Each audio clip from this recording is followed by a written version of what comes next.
پیارے بچوں، آج ہم آپ کو ایک گائے کی کہانی سنائیں گے اور اس گائے کا نام تھا رانی۔ رانی بہت ہی خوبصورت اور ایک بہت ہی پیاری گائے تھی۔ اس کی بھوری رنگت اور خوبصورت آنکھیں اسے تمام گایوں سے بالکل الگ رکھتی تھیں۔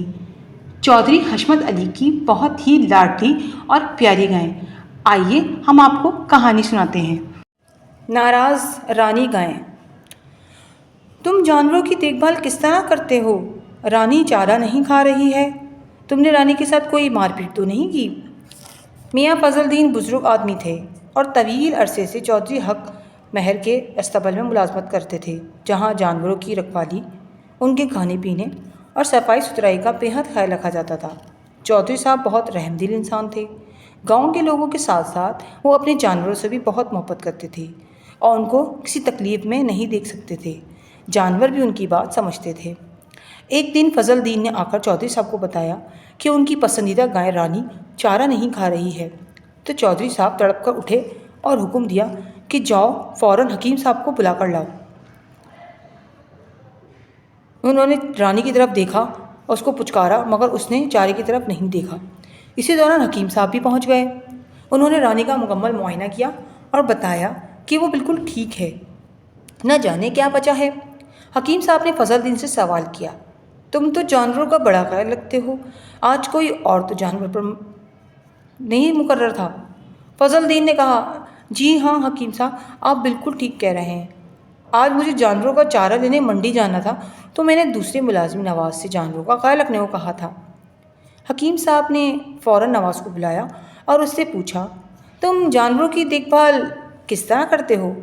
رانی چارہ نہیں کھا رہی ہے، تم نے رانی کے ساتھ کوئی مار پیٹ تو نہیں کی؟ نواز بے وقوفوں کی طرح منہ کھولے سوال سمجھنے کی کوشش کر رہا تھا کہ چودھری صاحب کی غضبناک آنکھیں دیکھ کر اس کی سمجھ میں حکیم صاحب کا سوال آ گیا۔ اس نے گھگھیاتے ہوئے لہجے میں کہا، جناب میں جانوروں کو چارہ ڈال رہا تھا کہ اچانک رانی نے مجھے ٹکر مار دی اور میں بچتے بچتے گر پڑا۔ میں نے فوراً اسے 2-3 لاتیں جڑ دی۔ چودھری صاحب نے ہاتھ بڑھا کر نواز کو تھپڑ رسید کر دیا۔ حکیم صاحب نے مشکل سے انہیں ٹھنڈا کیا اور نواز سے کہا، بیٹا انسانوں کی طرح جانوروں میں بھی عزت نفس کا مادہ ہوتا ہے، وہ تم سے ناراض ہے اس لیے چارہ نہیں کھا رہی۔ مراد نے سادگی سے کہا، حکیم صاحب رانی نے پہلے مجھے ٹکر ماری تھی۔ مراد کی بات سن کر سب ہنس پڑے۔ حکیم صاحب نے مسکراتے ہوئے کہا، بے وقوف انسان، جانور چونکہ بے زبان ہوتے ہیں، وہ خوشی یا پیار میں ٹکر مارتے ہیں یا لپٹتے ہیں۔ رانی نے تمہیں بالکل ہلکی سے ٹکر ماری تھی، اور اگر یہ غصے میں ہوتی تو ایسی بھرپور ٹکر مارتی نا تو اٹھ بھی نہیں سکتے تھے۔ اب ہم لاکھ کوشش کر لیں وہ کچھ نہیں کھائے گی، اب ہم لاکھ کوشش کر کے کچھ جب تک وہ اسے ہم نہیں منائیں گے۔ مراد بے حد شرمندہ ہوا، چودھری صاحب سے معذرت کی اور بھوری کو پیار کرنے لگا۔ سب ہنس پڑے اور لالی نے چارہ کھانا شروع کر دیا۔ تو پیارے بچوں، کیسی لگی آج کی کہانی ہماری؟ آئی ہوپ آپ کو بہت پسند آئے گی۔ اگر ہماری کہانی آپ کو پسند آئے تو ہمارے چینل کو لائک اور سبسکرائب ضرور کیجیے گا۔